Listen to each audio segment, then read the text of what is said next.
Is NHL Sense Arena worth the cost? You know what? Let's talk about that. Let's be honest, hockey is not cheap. An extra ice time can cost over $150 an hour, and hockey camps cost hundreds. With NHL Sense Arena, you're getting access to hundreds of drills and training plans starting at $33 a month, where you can practice on a schedule that works for you. And new content is constantly added to the game. From new arenas to practice in, weekly challenges with their season mode, and new drills like the recently released USA Hockey training plans. This is such a great training tool for any hockey player or goalie. While hockey is definitely expensive, this is just over $1 a day. So what are you waiting for? Level up your off-ice hockey training with NHL Sense Arena. And remember, gang, for listeners of Our Kids Play Hockey programming, we're offering $50 off an annual plan. Just head over to hockey.sensearena.com and use the code HockeyNeverStops at checkout. Again, that's hockey.sensearena.com. Use our code HockeyNeverStops at checkout and take your child's off-ice training to a new reality with NHL Sense Arena 25. Now, let's get you into this episode on the Our Kids Play Hockey Network.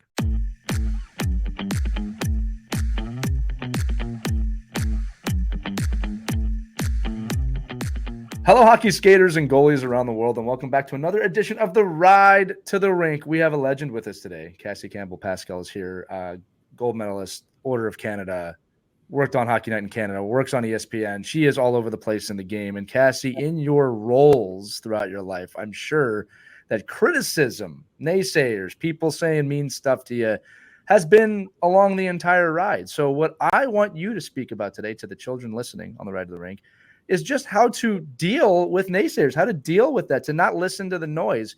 You are the expert, my friend. Yeah, I guess I am kind of the expert in a weird kind of way. You know, it's interesting. I have a saying in my office. I'm sitting in my office at home here in Calgary, Alberta, and it says, if you don't want to be criticized, say nothing, do nothing, and be nothing. And this actually comes from the Philadelphia Flyers in the 1970s when they were often criticized for the way they played. And I read it in a hockey book, and I framed it, and it's the truth, you know, like, you can go through life and just do the normal, regular thing, and that's no problem. I have so much respect for that. But if you want to sort of change the world and be successful and do things maybe a little differently than everybody else, then you're going to get criticized. And that's just the nature of the beast. And, you know, especially when things aren't the norm, like women's hockey wasn't the norm for so long. You know, being a female broadcaster on an NHL hockey game wasn't the norm for so long. And so criticism kind of comes with the territory. But I think criticism, too, also comes from people who are afraid of change, you know, and so you have to look at where the criticism is coming from and where the naysaying is coming from. And do you value that individual in your life or not? And it's also important, I think, to take criticism, too, to learn from it, to grow from it. Because I think that's important to being an elite level athlete, to being an elite level, you know, doctor or teacher or whatever it is that you want to be. Taking criticism is a really important thing. So, but that's sort of the way I approach it. When people say I can't do something, I usually try to turn around and prove them wrong. That's sort of the attitude that I have, and just to keep great people around you and great people that support you around you, and use them and lean on them. And it's okay to not to be okay sometimes. And, you know, I think those are important things. Yeah, I'm going to pull the thread on this a little bit, too, because I love your answer. And this is going to be kind of two questions molded into one. You've been a captain of Team Canada, first woman on Hockey Night in Canada, as we said, special advisor of the PWHL. The more roles you have and the larger they get, invite more and more criticism, right? No matter what anyone has accomplished, it seems like the higher you go, the more it comes. So I would love for you to explain to the kids listening your methodology mentally. You talked about that sometimes it's okay not to be okay. How do you compartmentalize what you see, if you see it, right? And then what do you do to not see it? What do you do to push that away and just say, I don't need to even look at this? Well, I think, you know, it's funny, in my home office, I have all these little messages, hidden messages around. And so this is a place where I often come back to and sort of reflect and regroup, if you will. When I see something negative on social media, I think the initial reaction is, oh, you could get defensive and be like, oh, or you can kind of laugh and look at where it's coming from. And also, did I say that on the broadcast? Did I mess up? Also you can look at it as real criticism. Is there value to it? Right. 9 out of 10 times there's no value to it, based on where it's coming from. But, for me in my home office, picture of a girl that I worked with through the Ronald McDonald House that unfortunately lost her life of cancer. And it reminds me of life isn't that bad, and she was such an amazing little kid. Her name was Madison, and she was so good to the people around her. And so she's that reminder for me. And then I have another picture of my kid, and she's climbing the monkey bars. She finally made it all the way across in grade 1. And so I remember her in kindergarten trying and trying. She couldn't get across.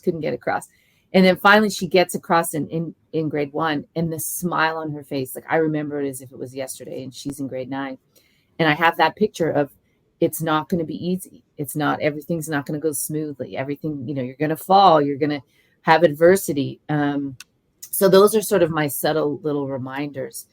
And then I also have little pictures of things that I've been able to accomplish. And so it kind of reminds me of like, I'm not so bad after all, But my family and my friends most of my mom friends had no idea who I was before I met them, and so they keep me grounded. And my husband's the same. Like he gets it from the Flames perspective and the criticism. And so we bounce things off each other. And, but I think perspective is really key.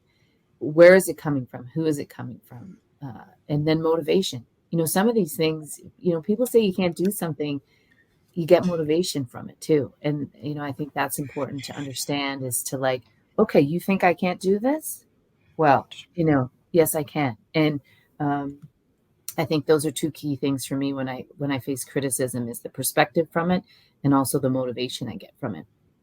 No, I love it too. And for the kids that are listening, we all know here that, feelings are tough when you're a kid, right? They can seem overwhelming at times. And I think, as Cassie, if you want to comment on this too, as we get older, you start to realize that no feeling, whether it's good or bad, lasts forever, right? It's just an emotion, right? And really, we could equate that to winning a gold medal, to other things, right? It's a moment.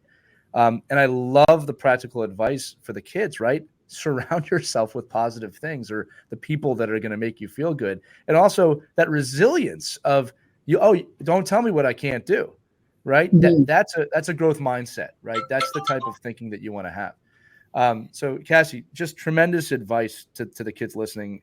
I want to thank you for being here again, and obviously love everything you've done so far. Can't wait to see what you do next.